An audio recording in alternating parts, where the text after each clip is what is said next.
ওকে, তো আজকে ক্লাসটা আমরা শুরু করতেছি। তো সবার আমি কমেন্টটা আপাতত না, কমেন্ট থাক। আপনাদের যদি মাঝখানে কোনো কোশ্চেন চলে আসে বা কোশ্চেন আপনাদের মনের মধ্যে জাগ্রত হয়, তাহলে অবশ্যই কোশ্চেন গুলো কমেন্টে লিখে রাখবে।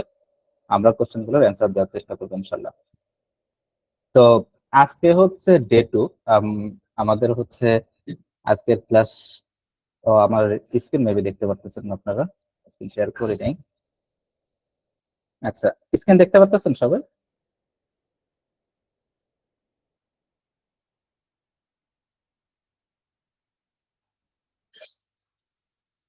ওকে, ঠিক আছে। তো আজকে হচ্ছে ডে 2, আমরা গতকাল ক্লাস শেষ করছি এবং সেই ক্লাসটা হচ্ছে আপনারা ইউটিউবে যদি চলে যান, আমি যদি আপনাদের যদি দেখাই, ইউটিউবে যদি চলে যান, ইউটিউবে গিয়ে যদি আপনি ট্রেডভট লিখে যদি সার্চ করেন, আমাদের থেকে লিঙ্ক নিতে হবে এমন না। আমাদের প্রত্যেকটা প্ল্যাটফর্মে, আমাদের প্রত্যেকটা সোশ্যাল মিডিয়াতে বা প্রত্যেকটা মিডিয়াতে আমাদের হচ্ছে অ্যাকাউন্ট করা আছে। তো সেক্ষেত্রে যদি আপনি সেখানে গিয়ে যদি আসলে ট্রেডভল্ট এলটি যদি লিখে সার্চ করেন, তাহলে যে চ্যানেলটা সর্বপ্রথম আসবে সেটা হচ্ছে আমাদের চ্যানেল, এই যে এটা। হ্যাঁ, তো সেখানে যে প্রথম ভিডিওটা আছে ডে 1, এখানে ফার্স্ট ক্লাস, তো এই ক্লাসটা আপনারা দেখতে পারেন, অবশ্যই দেখতে হবে।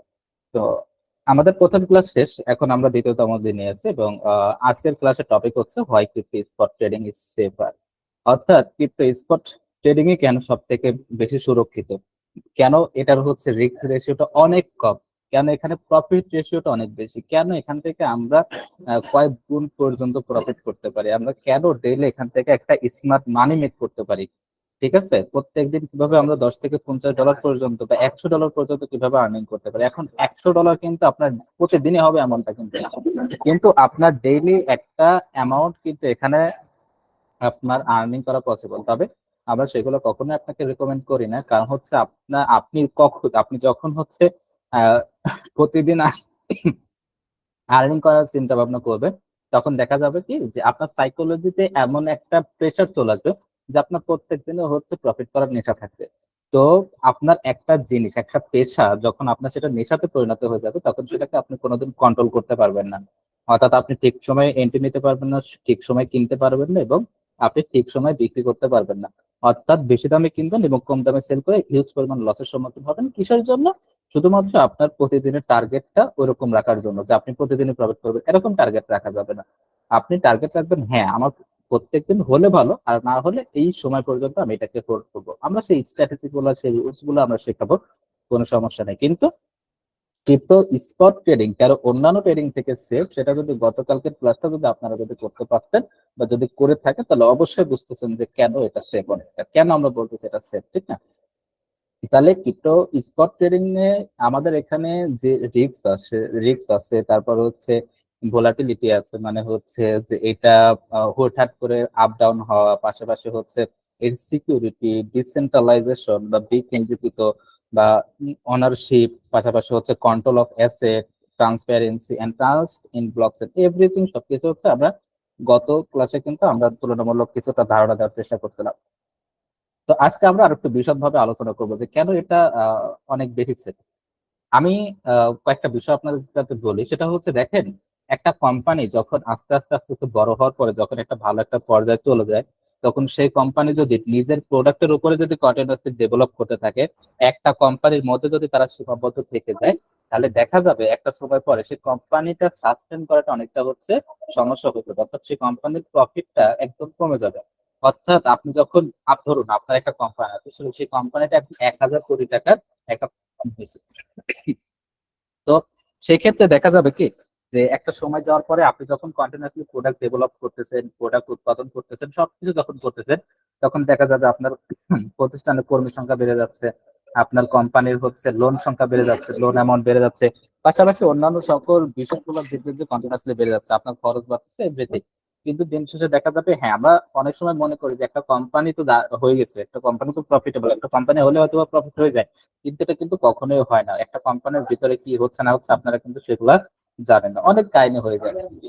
তো সেক্ষেত্রে আমাদের রিকমেন্ড থাকবে এটা যে, আমি যেটা বলি সবসময়, যে একটা কোম্পানি সবসময় তার উচিত শুধুমাত্র একটা কোম্পানির উপরে বেস করে না চলা, তার উচিত মাল্টিপল বিজনেসের দিকে ফোকাস করা। মাল্টিপল বিজনেস বলতে এখন তার নিজের বিজনেস না, এমন একটা প্রতিষ্ঠান খোঁজা যে প্রতিষ্ঠানে সে ইনভেস্ট করলে সেই প্রতিষ্ঠানটা আস্তে আস্তে আস্তে বড় হলে সেখান থেকে সে প্রফিটের অংশ পাবে বা কোম্পানির একটা অংশ পাবে।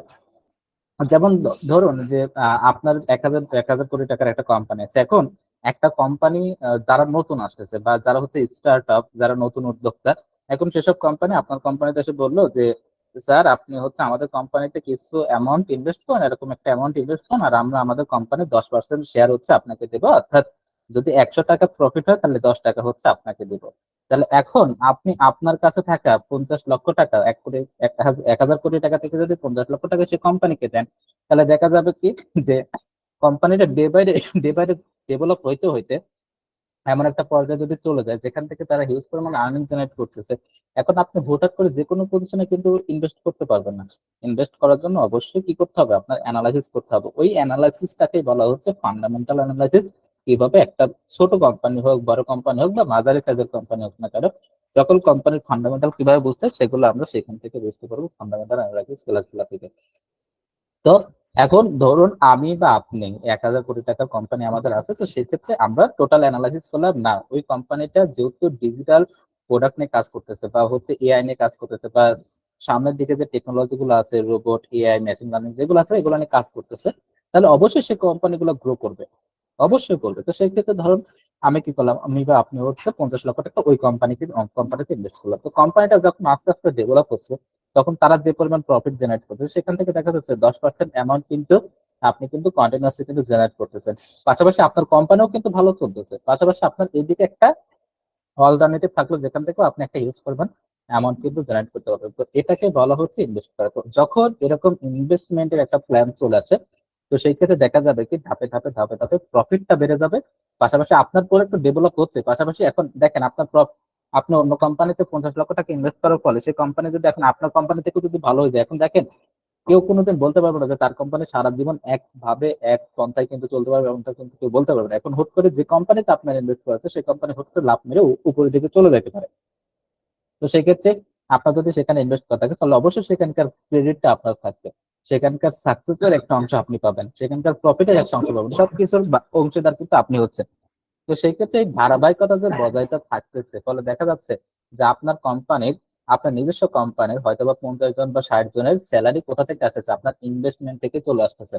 তাহলে এটা কার জন্য লাভ হচ্ছে, আপনার প্রতিষ্ঠান থেকে খরচ করতে হলো না, অন্য কোনো প্রতিষ্ঠানে ইনভেস্ট করার পরে সেই অ্যামাউন্টটা আপনার কাছে আসতেছে, ঠিক না?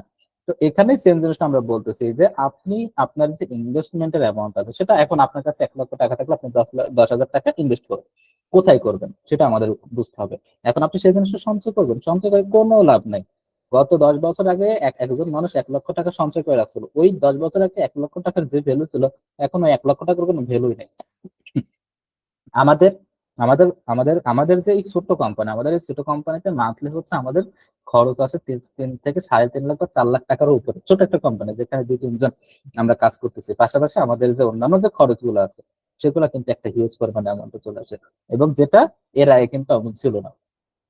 এখন আমাদের এখানে যে ফ্রিল্যান্সার কাজ করে, যে ডিজাইনাররা কাজ করে, তাদের স্যালারি দিতে হয় 20-25 হাজার টাকা করে, যেটা এর আগে ওইভাবে ছিল না, তখন কিন্তু ন্যূনতম ছিল। তো ডে বাই ডে টাকার মান যেমন কমে গেছে, আমার অন্যান্য জিনিসের খরচও কিন্তু বেড়ে গেছে।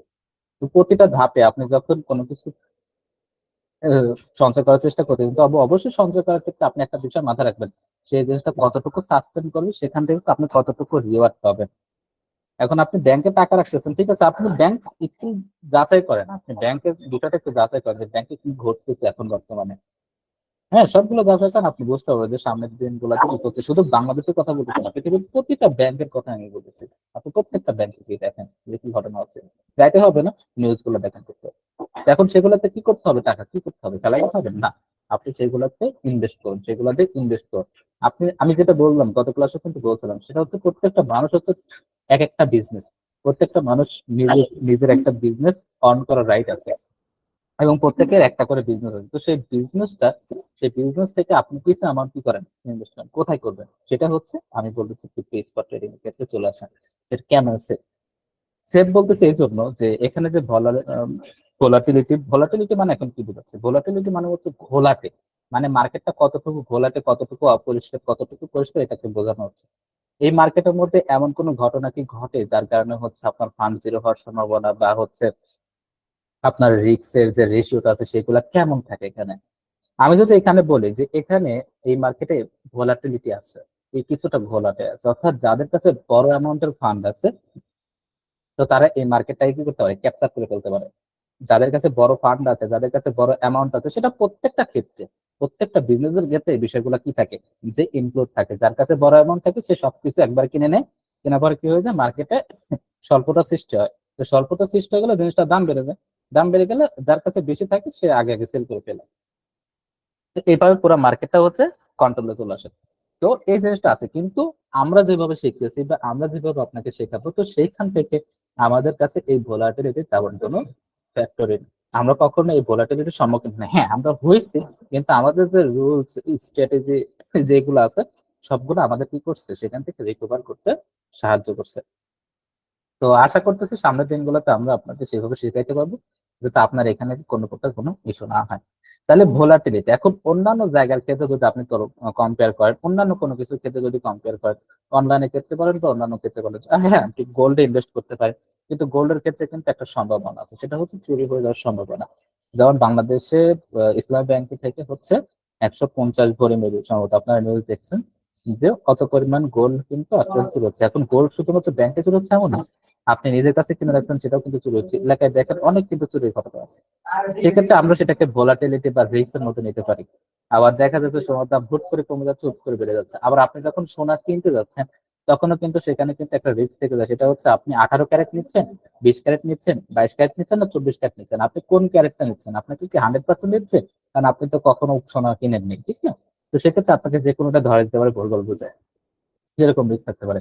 পাশাপাশি আপনি জমি কিনতে পারেন, নো প্রবলেম, জমি কেনার সমস্যা নেই, সেখানে ইনভেস্ট করেন। আপনি গবাদি পশু কিনেন, সেখানে ইনভেস্ট করেন, কোনো প্রবলেম নেই। পাশাপাশি জমি চাষ করেন, সেখানে কোনো ইস্যু নেই। কিন্তু আপনি যদি অনলাইনের দুনিয়া যদি এখন কম্পেয়ার করেন, তাহলে আপনি যদি একটা গরু লালন পালন করে, সেখানে যদি আপনার 1 বছর যদি লালন পালন করেন, সেখানে যদি খরচ বাদ দিয়ে অথবা 15 থেকে 20 হাজার টাকা থাকবে 1 লক্ষ টাকার গরু থেকে, বা তারও কম থাকতে পারে, আমি অতটাও শিওর জানি না। তো সেক্ষেত্রে আপনি 1 লক্ষ টাকা যদি কি করেন, যে এই মার্কেটে যদি আপনি যদি ইনভেস্ট করেন, এই মার্কেটে যদি আপনি নলেজ গেইন করেন, তাহলে সেক্ষেত্রে দেখা যাবে যে 1 লক্ষ টাকা ইনভেস্ট করে, আমি যেটা বলছিলাম যে গত 1 বছরে আমাদের প্রায় 60 থেকে 65 গুণ পর্যন্ত আমরা প্রফিট করছি। অর্থাৎ 1 লক্ষ টাকা ইনভেস্ট করতে সেটা 60 লক্ষ থেকে 65 লক্ষ টাকা। কিন্তু সেটা কিন্তু হয় না, আমি ওটা বলতেছি না। এখন ওই টাকা থেকে আমরা কি করতেছি, ডিভার্সিফাই করতে হচ্ছে, মানে ভাগ ভাগ করে করে করে ইনভেস্ট করতে হচ্ছে।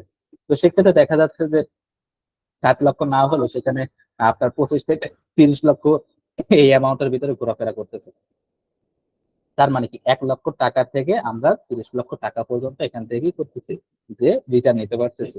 তাহলে আপনার কোথায় যাওয়া দরকার, আপনি এখন সব জায়গাতে আপনার ইনভেস্ট করেন, আমি যেটা বললাম মাল্টিপল জায়গাতে যদি আপনার ইনভেস্ট করা থাকে, তাহলে আপনি মাল্টিপল জায়গা থেকে আপনার রিওয়ার্ড পাওয়ার সম্ভাবনাটা বেশি। কোথাও থেকে আপনার লস হয়ে যাওয়ার সম্ভাবনা থাকতে পারে, কিন্তু হচ্ছে আহামরি থাকবে এমনটাও কিন্তু না। একটা থেকে আপনারা লস করলে দেখা যাচ্ছে আরেকটা থেকে সেই প্রফিট দ্বারা সেই লসটা কভার হয়ে যাচ্ছে। বিজনেস মানে যে আপনাকে প্রফিট দেবে এমনটা তো না, বিজনেস মানে হচ্ছে লাভ লসের বিষয়গুলো সবকিছু কি থাকবে, যে অ্যাডজাস্ট থাকবে। তো এইভাবে কিন্তু একটা বিজনেস কিন্তু চলবে, ঠিক না?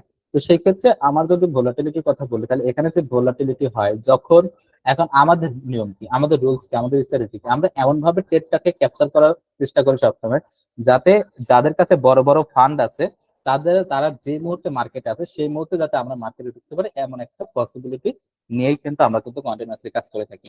এবং কন্টিনিউয়াসলি কিন্তু আমরা কিন্তু সিগন্যাল প্রোভাইড করি, শুধুমাত্র এই যে 5 দিন আপনাদের যে অ্যাড ক্যাম্পেইন, পাশাপাশি আপনাদের সাথে কনভারসেশন করার জন্য আমাদের সিগন্যাল কিন্তু এখন কিন্তু রান নাই।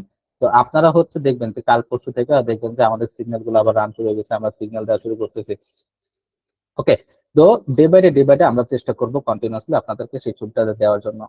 তো এখন যেটা বললাম যে ভোলাটিলিটি আছে, কিন্তু ভোলাটিলিটিটাকে আমরা কাজে লাগাই, এই ভোলাটাইল মার্কেটটাকে কাজে লাগাই। ভোলাটিলিটি কখন হয়, যখন যাদের কাছে বড় বড় ফান্ড থাকে, যারা বড় ইনভেস্টর, তো তারা যখন মার্কেটে ইনরোল করে বা মার্কেটে যখন তারা যখন চলে আসে, তখন কি হয়, তারা সবকিছু একবারে কিনে নিতে চায়। আর এটা তো আপনার ফরেক্স বা বাইনারি বা অপশন ট্রেডিং না, যেখানে হচ্ছে আনলিমিটেড পর্যন্ত সবকিছু করা যাবে, যেখানে কোটি কোটি কোটি কোটি ডলারের লেনদেন, আপনি লেনদেন না, সেখানে আপনি বাদে ধরতে পারবেন। তো বাদে ধরলে সেই জিনিসটা তো কেনা হচ্ছে না, ঠিক না? কিন্তু আপনি এই মার্কেট থেকে যে আপনি ক্রিপ্টো টোকেন বা ক্রিপ্টো প্রোডাক্ট গুলাকে কিনতেছেন, যেটা গতকালকে দেখেছিলাম এএমবি বা এগুলো কিন্তু লিমিটেড, এগুলো ধরানো হচ্ছে সর্বোচ্চ আপনার 1 বিলিয়ন পর্যন্ত আপনি লেনদেন করতে পারবেন, মানে 1 বিলিয়ন টোকেন বা 1 বিলিয়ন প্রোডাক্ট মার্কেটে আছে। এখন এই 1 বিলিয়ন টোকেনের দাম হচ্ছে আপনার 25 মিলিয়ন। ঠিক আছে, 25 মিলিয়ন মানে হচ্ছে আপনার প্রায় 2 কোটি টাকার কাছাকাছি। তো এখন এই 2 কোটি টাকা যখন কি হচ্ছে, যে যখন হচ্ছে এটা তাহলে এখন যার কাছে 5 কোটি টাকা আছে সে চাইলে কিন্তু এমডি কিনে নিতে পারবে, কিন্তু সে কোনোদিন কিনতে পারবে না। কেন? কারণ সবার কাছে সবাই তার বিক্রি করবে না সেই মুহূর্তে। হয়তোবা আনুমানিক হয়তোবা সেখান থেকে 10 লক্ষ বা 12 লক্ষ এমবি সেখানে বিক্রি করবে, ঠিক না? তো সেক্ষেত্রে তো সবাই কিন্তু এখানে সবগুলো কিনতে পারবে না। কিন্তু ওই যে অ্যামাউন্টটা মার্কেটে আছে, হ্যাঁ, যে অ্যামাউন্টটা মার্কেটে আছে, যারা যারা সেল করতে চাচ্ছে, যে অ্যামাউন্টটা আছে সেই অ্যামাউন্টটা অবশ্যই কিনতে হবে। এখন সেই অ্যামাউন্ট গুলো যদি কিনে ফেলে, সেই অ্যামাউন্ট গুলাই যদি 5 কোটি টাকা ব্যক্তি যদি কিনে ফেলে, তাহলে মার্কেট আর এমবি নাই, তাহলে তখন কি হয়ে যাবে, চাহিদা তৈরি হয়ে যাবে। তখন সবাই এখন বলতে পারেন যে কেন চাহিদা তৈরি হয়েছে এখন, এটা একটা কি, এটা একটা প্রফেশনাল জায়গা। যে প্রফেশনাল জায়গাতে সবাই খুঁজতেছে কি, যে ইনভেস্ট করার জন্য। কেন?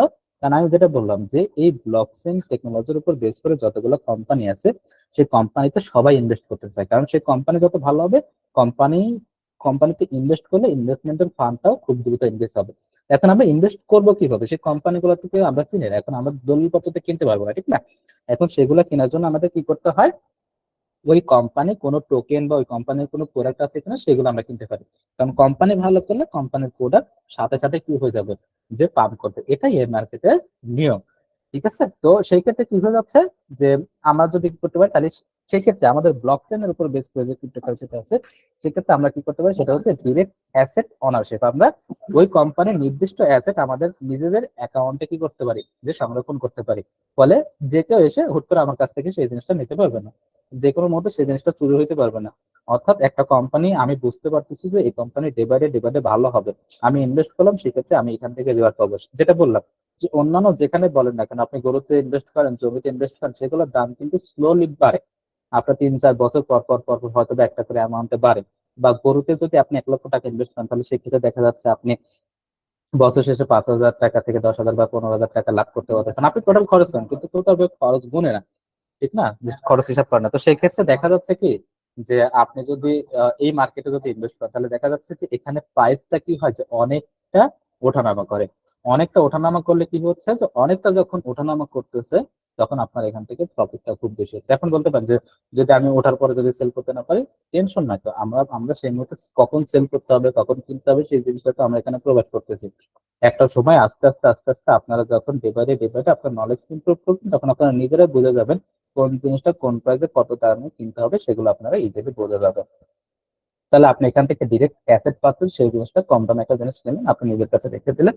যখন সেই জিনিসটার দাম আস্তে আস্তে বাড়লো, কোম্পানি যখন আস্তে আস্তে ভালো করতে থাকলো, তখন অবশ্যই সেটার দাম বেড়ে যাবে। তো সেই জিনিসটা এখানে বোঝানো হচ্ছে, যে আপনি এখানে কি করতে পারবেন, যে আপনার নিজস্ব যেটা আপনি কিনতেছেন, যেটা আপনার নিজের কাছে রাখতেছেন, তার অনারশিপ শুধুমাত্র আপনারই। তারপর হচ্ছে নো লিকুইডেশন রিস্ক। আপনি অন্যান্য ফরেক্স মার্কেট, বাইনারি মার্কেট, এখানে দেখবেন যে মার্কেট যদি আপনি যে পরিমাণ বাজি ধরছেন, সেই বাজি ধরার অ্যামাউন্ট যদি কি করে, যে টাচ করতে না পারে বা যদি হিট করতে না পারে, তাহলে টোটাল অ্যাকাউন্টটাই জিরো হয়ে যায়। এটা 100%। কিন্তু এখানে এই এএমবি টোকেনটা, এএমবি টোকেনের দাম কিন্তু যখন এএমবি ভালো করতেছে, তখন দেখা যাচ্ছে এটা দাম বাড়তেছে, যখন একটু ডাউন হয়ে যাচ্ছে, তখন দেখা যাচ্ছে কোম্পানি আরো ভালো করার চেষ্টা করতেছে, তখন আরো ইনভেস্টর আসতেছে কন্টিনিউসলি। এখন দেখা যাচ্ছে যে সবার কাছে ন্যূনতম যতজন ট্রেডার আছে, তার কাছে সবার কাছে ন্যূনতম এক ছোট ছোট অ্যামাউন্ট হলো কি আছে, এএমবিটা হোল্ড আছে। কেন? কারণ এএমবি যে পরিমাণ ডেভেলপমেন্ট করতেছে, তো এটার পাশাপাশি তাদের যে টোকেনের প্রাইস আছে, এটা কিন্তু ওইভাবে বাড়তেছে না। তো আশা করা যায় এটা খুব শীঘ্রই খুব একটা ভালো একটা প্রাইসে সেটা ক্লোজ হবে। এখন ভালো করতেছে দেখে হুট করে একদিনে যে তার প্রাইস বাড়বে এমন না। যে কোম্পানির প্রাইসটা ধীরে ধীরে বাড়ে, যে কোম্পানিটা ধীরে ধীরে গ্রোথ হয়, সেই কোম্পানিটার ফান্ডামেন্টালটা অনেক স্ট্রং থাকে। আর কিছু কিছু কোম্পানি আছে একদিন ভালো করার পরে হুট করে পাম্প হয়ে যায়, কিন্তু দেখা যায় সেখানে লস করার সম্ভাবনাটা বেশি থাকে। তো সেক্ষেত্রে লিকুইডেশন বা ফান্ড জিরো হওয়ার কোনো সম্ভাবনা নেই, কোনো না কোনো একদিনে আপ হবে। তাহলে আপনি ইনভেস্ট করে রাখলে সেখানে কোনো প্রকার ইস্যু নেই। আপনার 1 বছর পরে দেখা যায় কি, যে একটা হিউজ অ্যামাউন্টের এখানে রিটার্ন আসে। এমন না যে আপনি ইনভেস্ট করে রাখলেন সেই জিনিসটা জিরো হয়ে গেলো। এখন এমন হয় না যে এমন তা না, ফান্ড কমে যায়, কিন্তু সেই ক্ষেত্রে আমরা ডিভার্সিফাই করি, মানে একটা টোকেনের ক্ষেত্রে আমরা ইনভেস্ট করি না। এই এএমবি কিন্তু একটা টোকেন, কিন্তু আমরা এখানে কি করি, প্রতি মাসে দেখা যায় যে 50 থেকে 60টা বা 100টা পর্যন্ত টোকেন আমরা ইনভেস্ট করে ফেলবো। তো সেই ক্ষেত্রে আমার একটা ডাউন গেলেও কোনো প্রবলেম নেই, কারণ আমার 1 লক্ষ টাকা যদি আমি 100টাতে ইনভেস্ট করি, তাহলে প্রতিটাতে আমার কত করে ইনভেস্ট করা আছে, 10 লাখ করে ইনভেস্ট আছে। তার মানে এএমবি যদি জিরো হয়ে যায়, আমার 10 লক্ষ চলে যায়, সমস্যা নেই, কিন্তু সবগুলোতে কোনোদিন যাবে না, এটার গ্যারান্টি আছে। এই কারণে সেটা আপনার আস্তে আস্তে বুঝতে পারবে। তো তারপরে হচ্ছে এখানে হচ্ছে লোয়ার ইমোশনাল স্ট্রেস, আপনার এখানে চাপ কম। ঠিক আছে, আপনি যদি বাইনারি ফরেক্স বা অন্যান্য ট্রেডিং এর ক্ষেত্রে যদি ইনভেস্ট করে থাকে, তাহলে সেক্ষেত্রে আপনার কিন্তু একটা রিস্ক থাকে।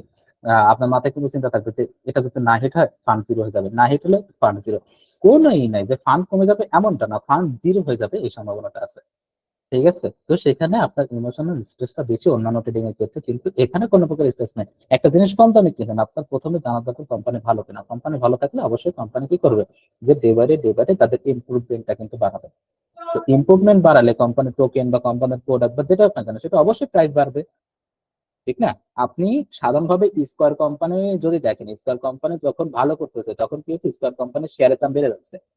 ঠিক আছে, কারণ সবাই যখন এদিকে ইনভেস্ট করা শুরু করতেছে তখন কি হয়ে যাচ্ছে, জিনিসটার সাপ্লাই কমে যাচ্ছে, শেয়ার কমে যাচ্ছে। শেয়ার যদি 1,000টা শেয়ার যদি মার্কেটে থাকে, তাহলে এখন যদি 500টা শেয়ার অলরেডি কেনা হয়ে যায়, সবাই যদি 500টা হোল্ড করে ফেলে, এখন আমি আপনি যখন কিনতে যাবো তখন আর তাকে 500 টাকা কিনতে হবে।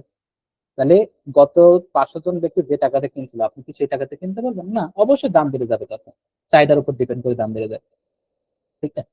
তো সেই ক্ষেত্রে তারপরে হচ্ছে এটা গেল যে এখানে আপনার চাপটা কম যদি আপনি ওইভাবে বুঝতে পারেন। কিন্তু আপনি যদি ওই যে জুয়া খেলার মতো যদি এখানে আসেন যে আজকে ইনভেস্ট করলাম আজকে প্রফিট লাগবে, এখন যদি চিন্তা ভাবনা থাকে, তাহলে আপনার কাছে এই বিষয়গুলো তখন হয়ে যাবে যে হায়ার ইমোশনাল স্ট্রেস।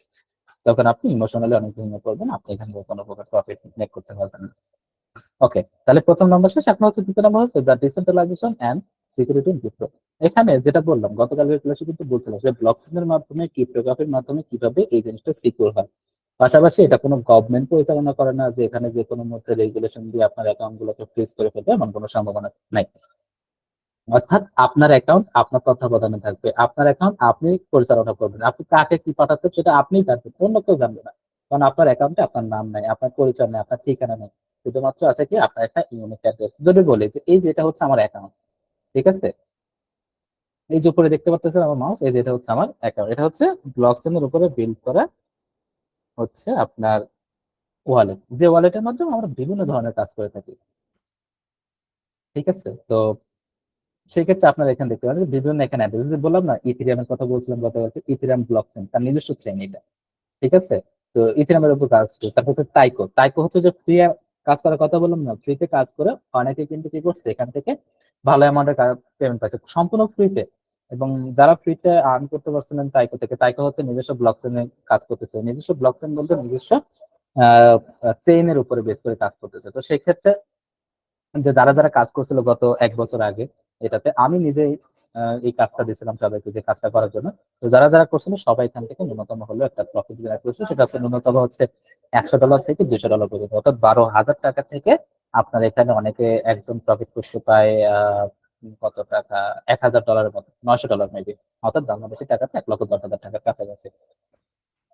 তো এটা হচ্ছে তাই। তো এখানে বিভিন্ন অ্যাকাউন্ট আছে, হ্যাঁ। তো আমি ধরেন আমার মেইন নেটে যাই, তো এটা হচ্ছে আমার মেইন নেটের অ্যাকাউন্ট, টোটালি জিরো, কারণ এখানে আমি কোনো প্রকার লেনদেন করি না। তো এটা হচ্ছে আমার হচ্ছে অ্যাকাউন্টের অ্যাড্রেস, এটা হচ্ছে আমার অ্যাকাউন্ট। এখানে অ্যাকাউন্টে কোনো নাম নাই, ঠিকানা নাই, কিছু নেই। আপনার অ্যাকাউন্টে যেটা আছে সেটা আপনি হোল্ড করেন, কোনো ইস্যু নেই। আপনার এটা চেক করবে কি কিছু করবে, কেউ কিচ্ছু পাবে না, কারণ আপনার কাছে সকল কিছু হচ্ছে সেভ করা আছে। যেমন কিছুক্ষণ আগে আমি পাসওয়ার্ড অ্যাকাউন্ট অ্যাক্সেস করলাম, পাশাপাশি যদি আমি এখান থেকে সেটিং এ যদি চলে যাই, তাহলে সেটিং থেকে আমি কি করতে পারবো, অথবা অ্যাকাউন্ট ডিটেলস যদি যাই, তাহলে এইখানে দেখেন আমার অ্যাকাউন্টের এখানে কি আছে, যে আমার অ্যাড্রেস আছে, যে অ্যাড্রেসের মাধ্যমে আমরা কি করতে পারি, লেনদেন করতে পারি, আরেকজনের কাছ থেকে ফান্ড নিয়ে আসতে পারি, বা আরেকজনের কাছে সেন্ড করলে আমার অ্যাড্রেসটা দিতে পারি। আর এই যেখানে শো প্রাইভেট কে, এই প্রাইভেট কিটাই হচ্ছে মূলত হচ্ছে আপনার ক্রিপ্টোগ্রাফির মাধ্যমে আপনার অ্যাকাউন্টটা ক্রিয়েট করার পরে এই প্রাইভেট কিটা হয়। এই প্রাইভেট কিটা যখন যে কোনো মুহূর্তে যে কোনো ডিভাইসে গিয়ে আপনি লগ ইন করতে পারেন। ঠিক আছে, আপনি ঢাকা হোক বাংলা হোক যে কোনো জায়গায় যান না কেন, যাওয়ার পরে আপনার কি করতে হবে, যে আপনি এখানে যাওয়ার পরে নিউ একটা অ্যাকাউন্টে যে অ্যাকাউন্ট আছে অ্যাকাউন্টের উপরে ক্লিক করে অ্যাড নিউ অ্যাকাউন্টে ক্লিক করলে এই যে ইম্পোর্ট অ্যাকাউন্ট, ইম্পোর্ট অ্যাকাউন্টে যদি আপনার প্রাইভেট কিটা দেন আপনার অ্যাকাউন্টটা লগ ইন হয়ে যাবে। তাহলে কি আপনার এখানে কোনো ইস্যু নেই। আর এটা ডিসেন্ট্রালাইজেশন এই জন্য যে আমি শুধুমাত্র এটা ব্যবহার করতে পারবো, পাশাপাশি সবাই লেনদেন দেখতে পারবে, কিন্তু কে লেনদেন করতেছে এটা দেখতে পারবে না, কোন অ্যাড্রেস পে করতেছে দেখতে পারবে, কিন্তু অ্যাড্রেসের মালিককে সেটা কেউ জানবে না। এটা ডিসেন্ট্রালাইজেশন, এর কোনো নিয়ন্ত্রক নাই, শুধুমাত্র আপনি ব্যতীত। তারপর হচ্ছে ব্লক চেইন সিকিউরিটি, ব্লক চেইনের মাধ্যমে সিকিউরিটি দেওয়া হবে। আপনি এএমবি টোকেনটা কিনলেন, ঠিক আছে, কেনার পরে আপনার অ্যাকাউন্টে রেখে দেন, আপনার জমি দখল হয়ে যাওয়ার সম্ভাবনা আছে, সম্ভাবনা নাই এমন তথ্য না, ঠিক না? আপনারা সবাই জানেন যে সম্ভাবনা অবশ্যই আছে। তো ব্লক চেইনে যে আপনার চুরি হওয়ার সম্ভাবনা, সরি, জমি দখল হওয়ার সম্ভাবনা আছে, তারপরে হচ্ছে গরু ছাগল চুরি হওয়ার সম্ভাবনা আছে, পাশাপাশি হচ্ছে আপনার সোনা এগুলা চুরি হওয়ার সম্ভাবনা আছে। কিন্তু ব্লক চেইনে যদি আপনি কোনো কিছু কিনে হোল্ড করেন, সেটা হোক ছবি হোক ভিডিও যেটাই হোক না কেন,